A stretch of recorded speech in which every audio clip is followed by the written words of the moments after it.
Well, very frankly, I'm one of the people who thinks you should be expelled from this country. And what you have done, the killings of innocent people in Gaza, the seizure of Palestinian land and so on, but the ordinary Palestinians rose up because you denied them basic rights.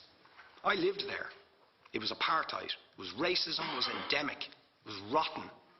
Absolutely, I was shocked within weeks of living there to see how you treated Palestinian people. And isn't it the fact that the law of return, which is the basic law of the Israeli state, is a racist apartheid law because it confers rights on Jews that it denies to Palestinians. It allows, for example, if I was Jewish and had never stepped foot in Israel, I could claim citizenship there tomorrow, but 6 million people whose origins are in what you now call Israel, who were forced out in 1947 or 48, do not have that right. Isn't that part of the reason why the Palestinians are in dispute with Israelis? Because you deny them the right to return to their homes and to their land and to their villages, and that they have a legitimate claim, even under international law, to return, but you deny them that right.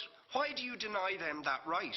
And why do you give that right to other people who have no connection whatsoever with the land, whether you call it Israel or whether you call it Palestine?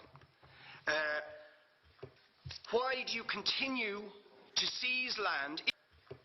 Why do you continue to seize land if you're serious about a two-state solution? Why do you continue to seize land which under that agreement is land designated to be Palestinian land?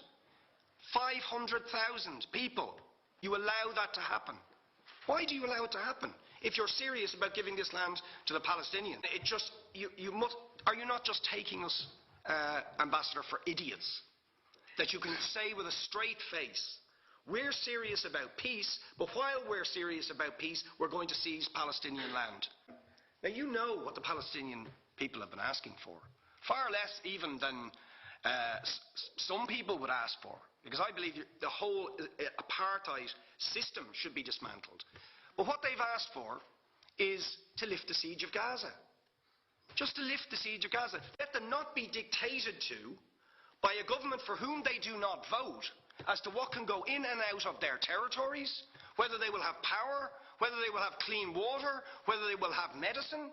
What makes you think you're allowed to have nuclear weapons and the fourth biggest army in the world and visit destruction on the people of Gaza, but they have no right to defend themselves?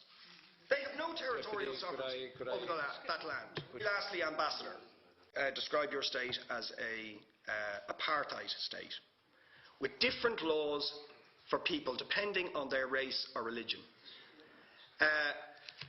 Now, isn't that just the case that, for example, at checkpoints going into the West Bank, there's a channel if you're Israeli or European, and there's a channel if you're Arab? Just because you're Arab. If you came into Dáil Éireann and they stopped you and said, "Are you Jewish?" "Oh no, sir, you can't come in through the same entrance as Irish people or European people because you're Jewish," you would call that racism and apartheid. But yet, you practice that. You practice that with your checkpoints and your military barriers and your apartheid wall. How can you justify that?